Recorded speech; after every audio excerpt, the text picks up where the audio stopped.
Okay, so now we've looked a little bit into the background of dental fear and anxiety. We're going to look at the actual assessment of it and how that works in practice. What we're going to get you to do here is to describe how dental anxiety and fear may be assessed, which makes sense. There are very good and very well-known dental anxiety scales. There has been a development of these over the past 40 or 50 years or so. Now we use, normally in practice, we use the modified dental anxiety scale, or the MDAS. Widely used and also widely available. How do they work normally? They normally take the form of self-report questionnaires. So anxiety and fear are obviously experiences that a person has within their own selves. I would say subjective.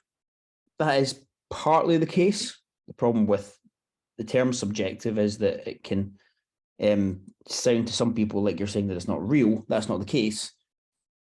Subjectivity is based upon the physical biology that underpins it, but it's just that it's difficult for anyone else to get access to one person's subjective experiences. So therefore, we have to ask people what their fear is. I guess we could measure it in terms of behavior as well. That's more tricky. It's more tricky to measure things from a third-party observer. It takes more time. It takes more effort. So asking people what they experience is the most common way. Okay, this is the scale itself. For diagnostic purposes, the cutoff is 19 or more out of 25. This would indicate the patient is probably dentally anxious and potentially dental phobic. However, if somebody scores less than that and they are presenting as having problems, again, if the behavioral aspect comes in, then we would take the behavioral aspect as being the sign of dental anxiety. If they're unable to go to the dentist when they need to because of their anxiety, then that in itself would be adequate to say that there's a problem. Younger children are obviously very susceptible to dental anxiety, and therefore there are different ways to measure things with kids, partly because with children, there's obviously a bit more difficulty in terms of the linguistic understanding of complex forms like the one above. The facial image scale can be used and basically asking children to point about, which face they feel most like. This is relatively straightforward, ranging from a big smiley face on one hand right down to a quite unhappy face on the other, and something sort of neutral between the two. There are other ways to assess dental anxiety with younger children. The Venom picture test that we'll show you in the next slide has 8 pictures of cartoon boys, one with an anxious facial expression and one without. The child is asked to point to the figure that they feel most like.